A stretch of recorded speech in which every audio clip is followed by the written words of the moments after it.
Jim in California, pronouns are he, him, a theist who has a question about excluded middle versus fuzzy logic. So, Jim, welcome. You're on the Hang Up with Matt and Jimmy. Thank you. Glad to be here. How you doing? Can you hear me okay? Yep. Sorry. I hear you just fine. We had trouble with the screener. So I wanted to start by explaining where I ran into this issue. I was talking to someone who has a different religion, and they asked me, do you exist or do you not exist? And I can only have one answer. And I said, I don't know. Because I was thinking about the extent to which we exist. For example, do we exist from one small instance of time to another? We might be flickering in and out of existence, that kind of thing. And he said, well, you better decide that you exist. Otherwise, I'm not going to listen to you, because if you don't exist, you don't have a right to talk. I don't really know what kind of fallacy that is, but he seemed to really believe in that. So we argued about it for a while, and it really reminded me how on your show you talk about excluded middle a lot, because that was kind of where he was coming from. I can only make one decision. I don't know. It's not an acceptable answer. And I just wondered how you would interact with this. Well, so first of all, whether or not you're convinced you exist is a completely separate question from whether or not you exist. And if you want to say only those people who exist have rights, you're talking about something different than whether or not you're convinced you exist, because I'm not aware of it being the case that only those people who are convinced they exist have rights. Moreover, I think it's really, you have rights if whoever's granting rights is convinced you exist. So if you want to figure out if I have a right to talk, it doesn't matter whether I think I exist. What matters is who's granting the rights. Do they think I exist? So they're already talking to the same, to the wrong person. The other thing is that there's a difference between, logical arguments surrounding a question and logical arguments surrounding a proposition. And I prefer and deal with, for the reason because it's simplistic, propositional logic. So instead of saying, do you exist as a question, and saying you can only answer yes or no, which is nonsense. You can answer any way you want. Saying I don't know means you're not convinced of either of the two options presented, and you may not even be convinced that those are the only two options. That's why in propositional logic, we don't deal with a question. Instead, it should be a proposition. Jim exists, and you are either convinced that Jim exists or you are not convinced, which is completely independent from, there's a difference between I'm not convinced I exist and I'm convinced I don't exist. Those are different. And this is where you were talking about, excluded middle versus from the screener, you were like fuzzy logic. Let's not go into that, because excluded middle applies to bivalent logic, where the truth table is just true and not true. Fuzzy logic adds additional elements. And so I think identity, non-contradiction, excluded middle would fall apart in that structure, because they're about a bivalent logic. So that's how I would respond to the person who's like, do you think you exist? Yes or no? Well, first of all, I'd say, yes, I think I exist.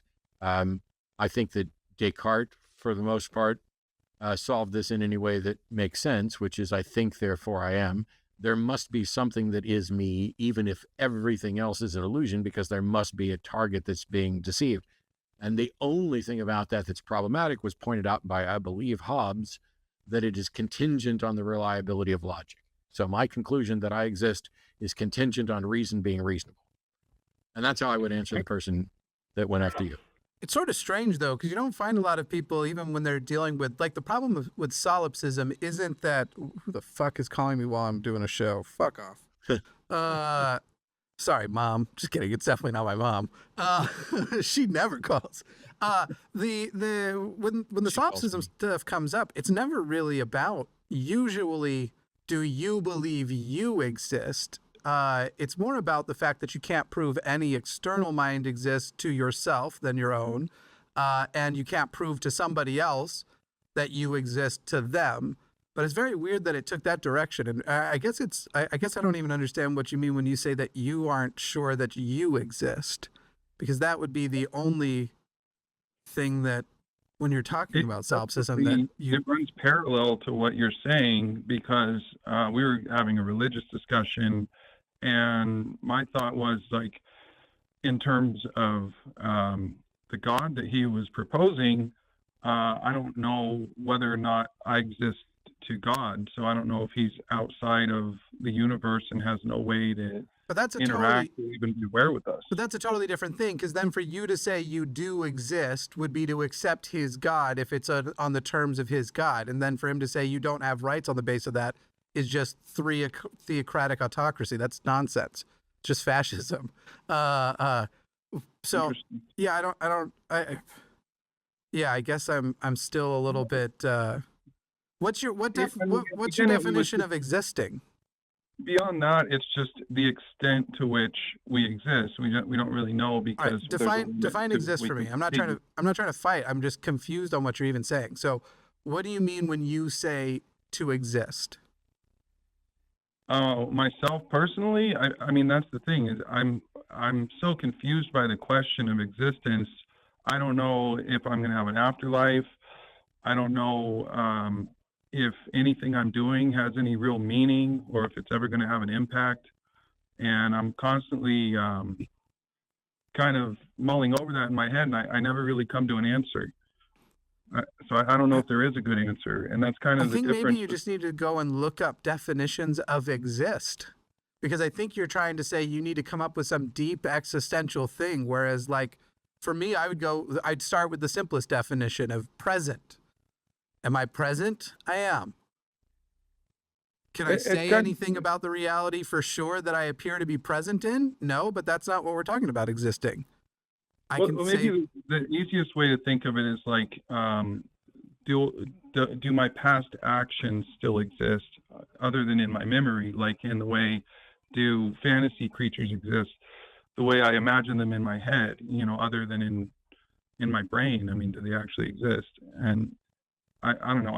I look into that a lot. It's very interesting for me. And I think sometimes when I have these conversations with people, I can see that they're almost trying to add extra depths to things when it's like, so does your past actions exist? Not presently, obviously. So no, the consequences of those actions do, but they aren't physically present.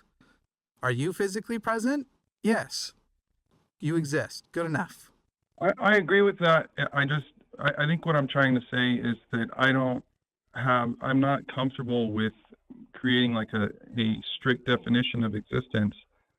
I'm kind of worried that someone else has a different view of what existence means, and I don't want to sign into that. I have my own feelings about existence, and I think it's more complicated than a simple yes/no answer. Well, I don't. So I'm curious about your definition of existence, but that's fine. If you have different thoughts about that and everything else, it seems to me then that whoever you're having this argument about, if they say, do you exist? You need to say, what do you mean by existing? I would like to answer the question according to what you mean by existing, or I will be happy to tell you what I mean by existing and try to answer the question by that. But if you don't come to some agreement on what you two are talking about by the word existence, then you're never going to get anywhere. You're going to be talking past each other the whole time. Even if you don't get all the way to the definition, where if you're like, I don't know about this or this or this, to me, it's like there's simple questions. Jim, for a phone call to happen, does it have to happen between two agents that exist, or three in our case? Yeah, I suppose so. We're using Are you an agent on a phone call? Yeah, I agree with that. Good enough. I'm like, this is and maybe I just don't get it. And maybe I'm the weird one, but I'm like, why do people have, as far as things to dread about your existential status, whether or not you actually exist, I feel like is, Jim, let's say you don't exist, somehow you don't exist. Are you having every experience and at least an extremely convincing of illusion of existing? Yeah, So I do you am. have I think any other my main choice? question is the continuity of existence. Which Yeah, that's that's a big problem. the I don't Uh, know. Continuity of existence is key to a number of different problems. Like, I'm not going to go into it, but we had lots of arguments about the transporter problem when it comes to Star Trek. And my take on it is that every time you step into a Star Trek transporter, you are committing suicide. And after, that what comes out on the other side is a copy of you. And if you're okay with that, you're okay with that a copy of you gets to live on, but it's not you, because there's no continuity. There's no internal continuity of experience, and there's no apparently external continuity with the facts of reality. And so I'm opposed. I mean, well, I say I'm opposed. It's a fictional scenario, but it's important to address, hey, this continuity. So you're picking up a good point about the importance of continuity. But once again, until you define terms with the person you're talking with, I don't know what else to tell you. Oh, no, this is really interesting stuff. And I think you kind of got into the fuzzy logic stuff because you said that, I think you said something like binary logic and bivalent logic and excluded middle go hand in hand, but not with other kinds of logic. Yeah, I'm not. I have to be very careful before I go making declarations about logic. I am in no way any sort of expert on fuzzy logic or multi-valued logic or anything at all like that. I just, from my understanding of bivalent logic and things like excluded middle, that's where the limitations come in. Okay.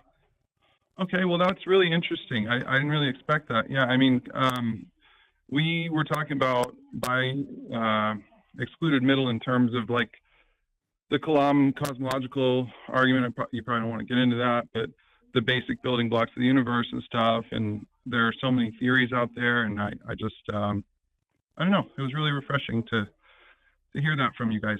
I want to get into it if you believe it, if you accept the Kalam. No, I just don't. I don't think there's enough information to. I mean, even if we did accept that, we wouldn't really know how it happened, and that's the problem that I have with the Kalam argument. Is that when it comes down to it, building that argument over we exist or we don't, something was caused or it wasn't, it just seems insufficient to me. And maybe there was a creator, but I just think it must be more complicated than that if there was. Did you tell our call screener though that you're a theist? Yeah, I'm kind of into like new age esoteric type stuff. Like spiritual transformation and things like that. I was kind of worried we'd get into it though, because I don't want to get ripped apart. I know you guys can probably argue me down in a million different ways. Just answer honestly, and there's no ripping apart. We only fight with the people who are dicks. If you don't want to defend your position, you don't have to. But I would say that I don't think I'm prepared to. Yeah, I think probably that's the case. Very honest. But certain thing that you'd want to dig in on is like when somebody tells me they're into sort of esoteric spiritual things, I need to know what the hell you mean by spiritual. I don't know what that means for you. And when we get into sort of like esoteric God concepts, at the end of the day, it's always about what evidence do you have that the thing you're convinced of is real? Is it sufficient to warrant belief?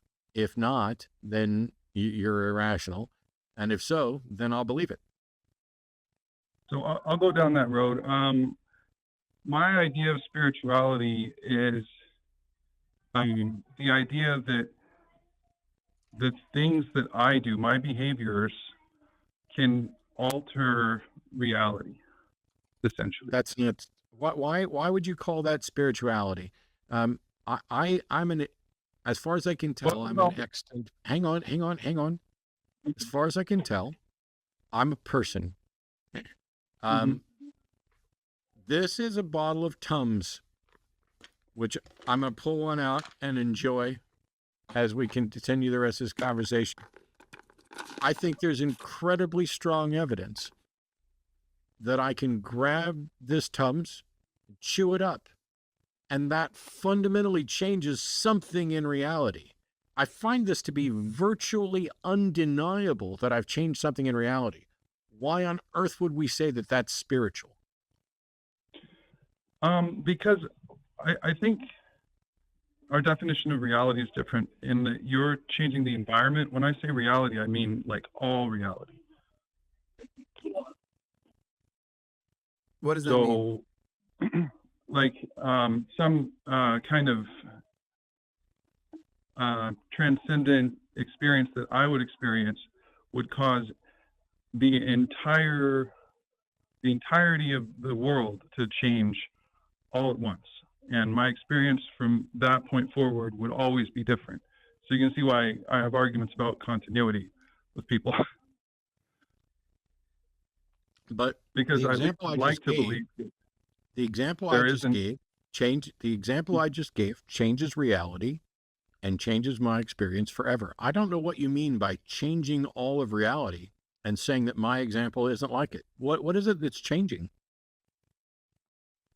Well, when you take a Tums, you're having kind of an expected result, and it's a small result. I'm talking about like a large scale, like a planet shaping event. All right, Jim, let me make it easy. We're talking because you're talking about actions. You're talking about actions affecting the universe. If Matt and my position, which is we don't know, but mostly materialistic, naturalistic, is correct, we could take some set of actions and that will have, like eating the Tums. That's the level of action we can take.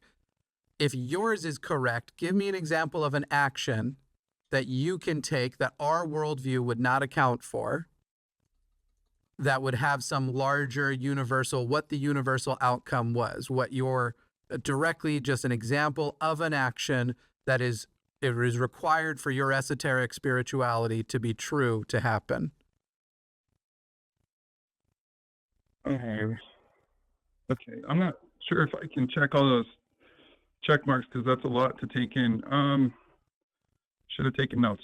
I'm just thinking like just so that you understand what I'm talking about. If I were to just sit and meditate and come to some kind of conclusion, for example, at the beginning of the show, Matt went on this really interesting rant about, I think, kind of like a cult of purity, or how we're like fallen angels and we need to like repent. But maybe there's some other kind of important pledge that's important to our spiritual evolution, such as building trust with the spirit. And by building that trust, it might take us like through a portal to a new world where everyone is different. Okay, have you gone through a portal to a new world? I have not. Okay. How do you know that's possible? I don't. I just kind of. Okay. Can you now give an example? Can you now give an example instead of just saying it's bigger of what you mean by altering reality? Give me an example of how you've altered reality. Oh, I haven't. I mean, my beliefs are more of an aspiration than something that I have evidence for. So Okay, I wish I could. so basically you're saying that without any way to justify it, you're convinced that it's possible, or at least a worthy pursuit of yours, to engage in something that you're going to call spiritual in order to change reality in some grand way that you can't describe, you can't know is possible, and you can't demonstrate is possible. I think I might know what branch of. Yeah, I think you pretty much. How is this not a monumental waste of everybody's fucking time? If I were to say, I have this notion that if I just sit here in this chair and think hard enough, it might be the case that I can fundamentally change how gravity works everywhere in the universe. That's pretty big. Why don't I sit here and just think about it? And then I'll call into shows and say, I can't prove it. I can't give an example of it.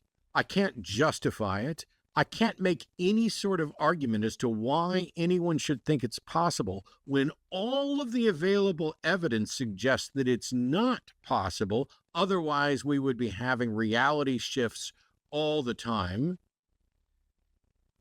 What on earth how is this not one of the biggest wastes of time instead of pursuing the truth? Why are you pursuing your pipe dreams instead of the truth?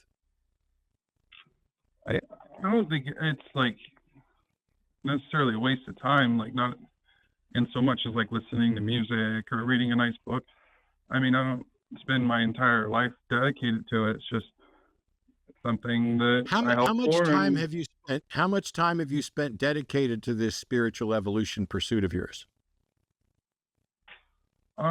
It's definitely something that it's preoccupying. I would say I probably think about it more than I should.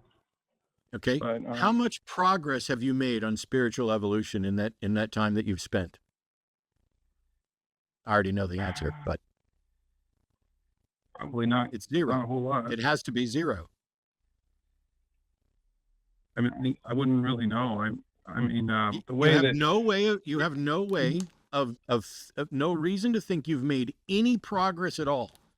If you've no reason to think you've made any progress, then how is it not the case that every second you've spent on that was wasted? You don't even have a way to demonstrate. You don't even have a way to demonstrate that if you spend every second of your life on this for the rest of your life, you have no way to demonstrate that you will ever make any sort of progress at all. I think like the guides that I follow basically show that there's a utility in the pursuit itself. It's just something that you can enjoy, and it helps you to make other types of progress in your life. When you say guide, is there a name for the belief system that you have? No, I wish there was. Because it reminds me of one that I've interacted with people before, and it's one that when I get high, it's real fun to think about. But the idea is it's not magical. The idea is that it's basically simulation theory, but it's a individual simulation theory where it's actually that if it was true, the person having experience is essentially in a video game, and this video game has certain parameters and stuff, and it's something that our very futuristic society does because it got so bored with living forever, and that there is ways in which through meditation and other things that people mistake for spirituality, you can change the code of the game. And you could even change it so much that one day you could meditate yourself into, now the code of the game is one where for the possibility of you being able to fly at will like Superman actually seems reasonable, and that we get little portals into what these kinds of worlds might look like through fiction and through books and stuff. It sounds so similar to that to me, and I'm wondering if you heard somebody believed that, would you feel you had any more justification in believing what you believe versus them being justified in believing that this is a video game of which they are the main character? No, that's pretty similar. I mean, the only thing is I don't really expect results.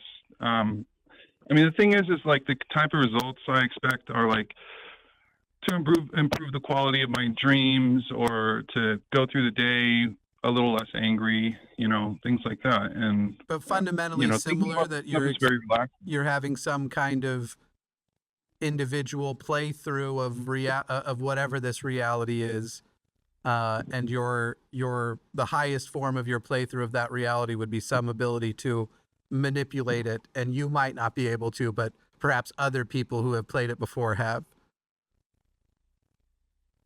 Yeah, well, I mean, because the thing is if someone were able to do that, there's a good chance that we would never interact with them. It's kind of like the idea that somebody might be a shapeshifter, but they only shapeshift once a year, and every time they do it, they move to a new city. Jeez. But it's So you basically never know. it's like you're saying you believe there's an invisible fairy that's always just outside of your ability to detect it, because we'd never be able to prove that it isn't the case. That's on Yeah, that and I level. wonder if it's just a part of me, because I've tried to ignore it. I've tried to pretend that I don't feel that way, but I always have that feeling. Okay. You mentioned guides that you follow. What or who are these guides? Are you talking about a person or like an instruction set? Well, there are people. Unfortunately, we don't all agree on things, which I guess that kind of goes hand in hand with spirituality. But they do things like remote readings and psychic readings, and they'll write like maps of Who are transcendent these? worlds. Who are these guides, and what can they do? What have they actually demonstrated that they can do? Because there's been $1 million prize for years for anyone who can demonstrate anything that you're calling psychic, and nobody's ever been able to do it. So who are these guides, and what is it that they can do, and why are you failing?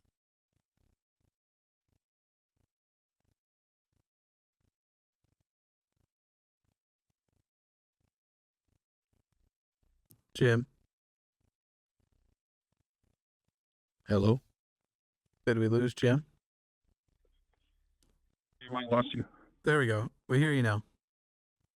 Yeah, it's not that they do anything special. I just I respect them, and I respect the way they live their lives and the way they interact with. Jim, I don't respect them. I don't respect the way they live their lives. I don't respect your efforts at all. Why should we?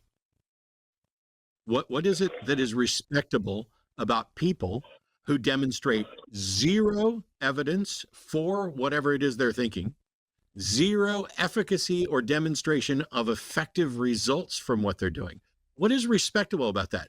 To me, if somebody said, hey, I think there's a fairy just constantly out of my reach, and so I'm going to spend 2 minutes out of every day trying to reach the fairy that I think is constantly out of my reach, and I'm going to respect the other people who've been trying to do this as well, because I think the pursuit is worthwhile, even though nobody's ever demonstrated any results. Nobody's demonstrated that there's even a possibility of any results. Everybody, I understand from the standpoint of people on the outside that this is a monumental waste of time. Why on earth should anybody respect any of that? Well, I think there's a contrast between people who are pursuing something tangible, something physical, like a house, and the things that they'll do to achieve that, versus somebody who's enjoying doing very little, and they're Jim, just you're happy. doing nothing. You're doing nothing, and in the process of trying to answer my question, you are answering nothing and saying nothing, nothing of any substance or use.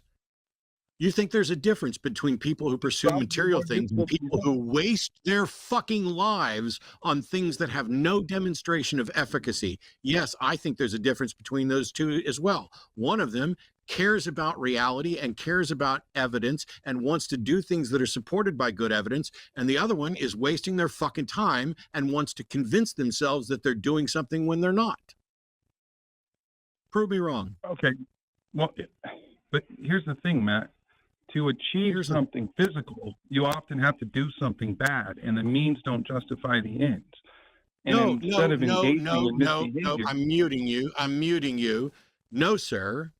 You are not going to take my objection to the fact that you respect time wasters with no evidence and say, oh, but to achieve something material, you often have to do something bad. It's also possible to achieve something material by doing good things. You don't get to only focus on the people who might have done something negative for that and say, well, at least my time wasting is better than the people who killed to get ahead. Yes, but your time wasting is far inferior to the people who've donated to help the poor and the homeless. You want me to just sit here and say you could be doing something better with your time? It's not just a matter of doing something better with your time. It's about triage and figuring out how time is actually valuably spent. And I'm not going to respect time wasters. And so I'm going to take you off mute, and we're going to wrap up this call fairly quickly, but not immediately. All I want is there anybody you can point to who has demonstrated the effectiveness of the pursuit that you are respecting? Is there somebody that's demonstrated results? No, again, I wouldn't say there is in the sense that you're looking for, no, sir. Okay, then how is it not a waste of time? Because to me, definitionally, if I spend my time doing something for which there is no reason to think there's a likely positive outcome from, nobody's ever demonstrated a positive outcome from it, that pursuit is functionally identical to every other pursuit that you would think is a waste of time. How is that one not a waste of time? Because when you engage in this act of not doing something, when you're wasting time, essentially, usually you step into that from a place where you're frustrated or angry or anxious. And the alternative usually is to do something that's going to be harmful. Now, I agree with you that it would be better to. No, it You're isn't. so full of shit. There's an You're so full of shit, and you refuse to answer these questions honestly. You are wasting my time, Jim, and I'm not having any more of it. There's an entire branch of medicine dedicated to the opposite of what you just said, though. I have anxiety. To tell you the truth, I've got a darkness in me and I have an anger in me. I don't make it other people's problems, but I've gone to therapy to learn positive ways. Oftentimes I get very panicky. I'll have panic attacks over feeling like things are out of my control. And so I do positive. That's literally when I clean my wood shop. It's just called a positive act of control.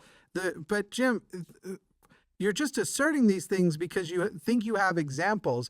And this is why I was comparing it to the video game guy earlier, because the problem with the video game guy was he thought everything was a sign that this was true because he had so polluted his brain with just committing himself to confirmation bias. And I think something like this might have happened with you, but that's not actually the question I have. The question I have is that you specifically said that you were a theist. And maybe it's in the feeling that you felt between atheist and theist that it felt more correct. I am curious who the God is in this esoteric spirituality of yours. Well, I think earlier I mentioned spiritual contracts. So in order to sign a spiritual contract, there should be a spirit to sign it with. Okay, so who is that? I don't know. I'm blind. I'm not in that world. So you're just saying you believe there is a God, many gods, just this council of, but fundamentally you do believe there's another party and that party is issuing you cheat codes essentially, or you might be able to get the cheat codes. I just believe that there is a strong enough possibility that it warrants me going through these exercises, and even if they don't achieve anything, there's a possibility that these exercises, these mental exercises, will be useful in some other way. How do you know there's a possibility of it being true? How do you know it's possible that what you believe is true?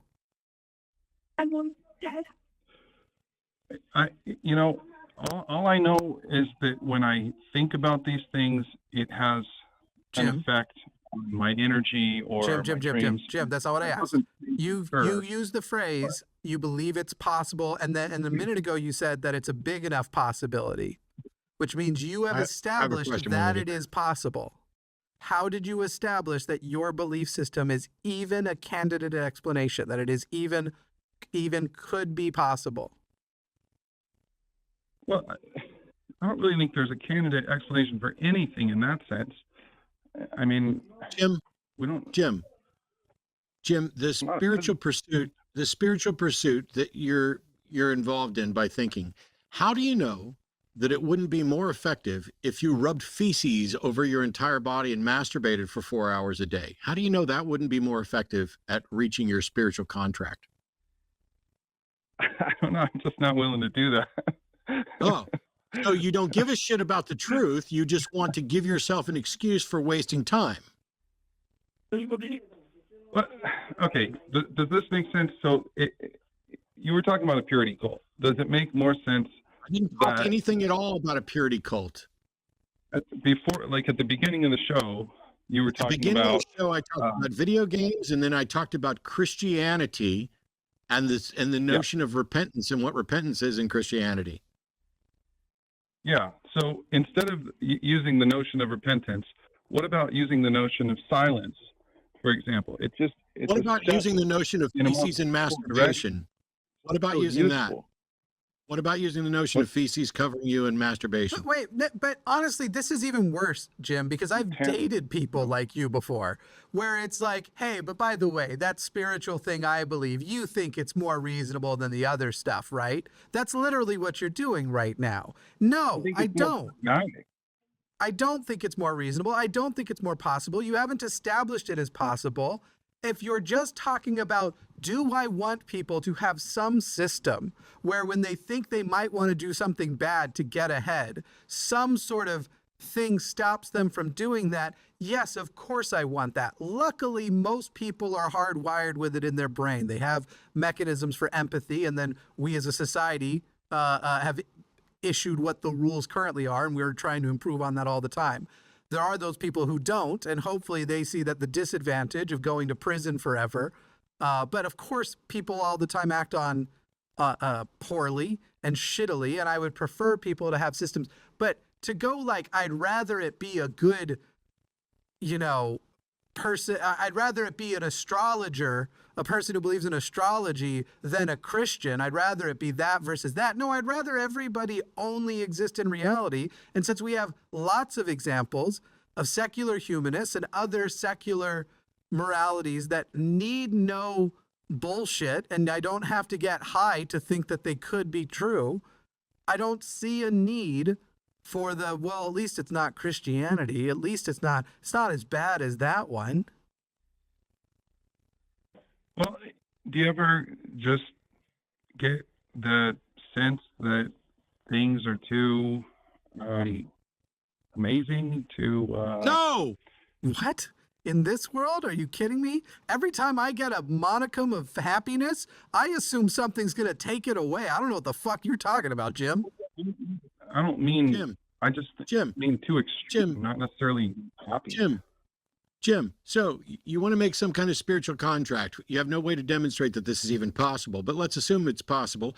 And so instead of using the previous example that I used before, or your example, how do you know that the path to a correct spiritual contract isn't to stick your fingers in a 220-volt electric current so that you fall and hit the ground and have a near-death experience only to be revived with an epiphany? How do you know that's not the path? How do you know it's not the path to take off your shoes and socks and walk around on the grass and with scorpions around until you can get one of them to sting you so that you can have an epiphany from that?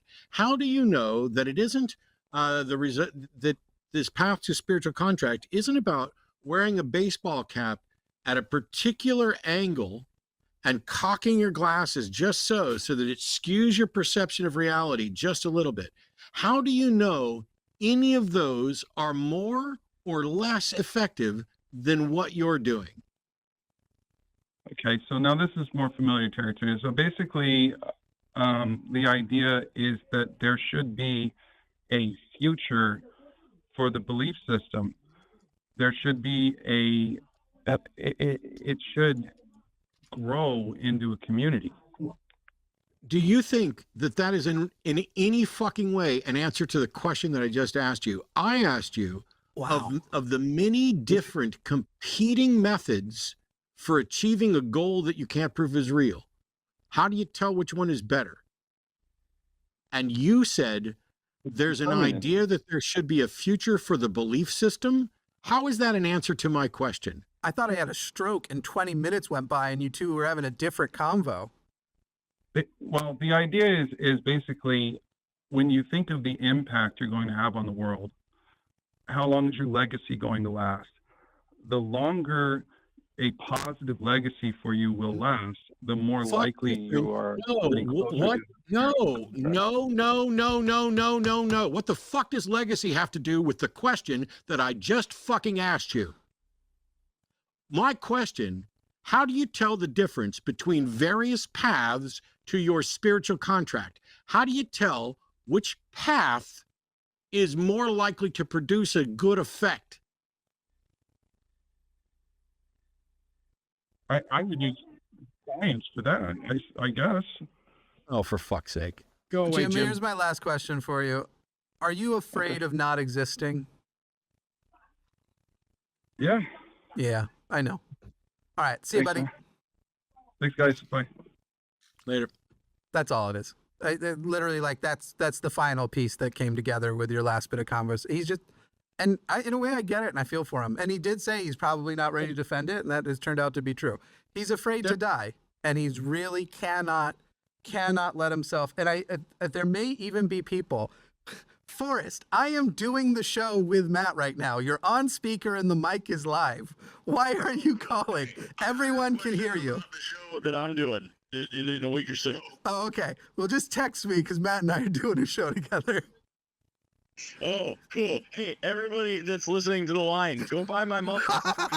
I knew you. Fuck off. You don't get to sell your fucking mug on my Matt says show. fuck off. You can't sell your mug on your show. Love you, buddy. See you later. It's so here's the thing, okay, Jim's afraid of not existing. None of us, well, all right, there's probably exceptions, but generally speaking, I understand people who are like, hey, I'd rather not exist. If you want to, Excuse me. if you have as a goal preserving your legacy, let me give you some tips, Jim, on preserving your legacy. Now, I don't know whether or not my legacy will be preserved. I don't spend a lot of time thinking about it. Don't really care that much. But if I was going to preserve my legacy, I would not be calling into shows run by skeptics to present the position of, I'm trying to work on a spiritual contract that I have no reason to think is possible, that the people I've been listening to who I respect have demonstrated no effectiveness at pursuing that as a likely goal, that everybody that I talk to, apart from these other people who think that there might be something, feels is a waste of time. Yeah. Your legacy right now, Jim, is that you do not understand how to set a goal and determine which path is more likely to get to that goal.